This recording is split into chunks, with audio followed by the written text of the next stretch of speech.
A snowstorm in Beijing this past weekend led to a brief suspension of outdoor competitions. For more on the Olympic-related news, I have Fabienne Kretschmer live on the line. Fabienne, welcome back.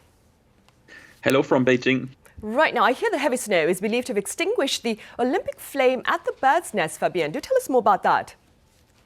Well, the story goes back to a photograph by a journalist from USA Today, a US media, from Sunday, and he basically photographed the Olympic cauldron. That's where you usually can see the flame, but there was no visible flame left. So he assumed that due to the snowstorm and the very heavy wind on Sunday, maybe the flame was extinguished.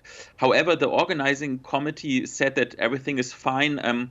I cannot really independently verify which version of the story is correct. However, it would not be the first time in the Olympic history that the Olympic flame would be extinguished. But yeah, I was here in Beijing and the weather was really not very favorable for the flame. So I think both versions could actually be true. Right. And Fabienne, what is the latest with regard to the spread of COVID-19 in Beijing? Yeah, rather successful. I mean, the latest numbers from today is that within Beijing, there are no new cases. In the whole Chinese mainland, there are 40 registered cases, so extremely low. Within the bubble, also, you could argue that the bubble worked so far because there were no infections registered that spread from the Olympic bubble to the rest of the population. So, yeah, rather successful news here on the epidemiological front. Right, that is good to know. Now, Fabienne, you've spent, that is, quite some time under the so-called closed loop. What appears to be the toughest challenge of living within such stringent prevention boundaries?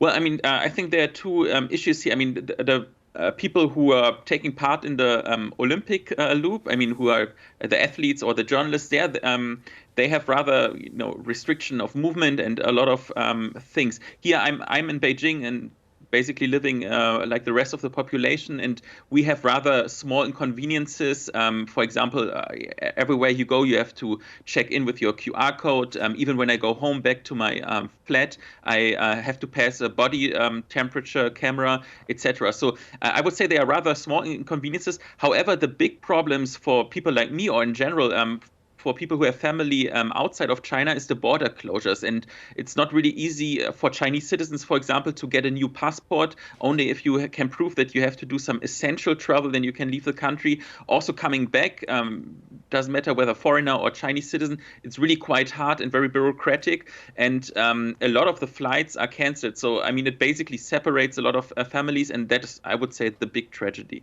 Right.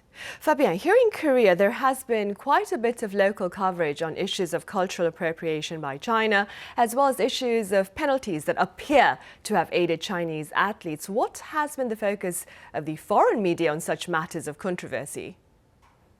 Yeah, for the short track decision, I mean, for example, I'm German. I also followed it on German news, and it was covered, and it was basically portrayed as a very harsh decision. I mean, there was no final judgment given, but it was, noted that really those were rather controversial decisions.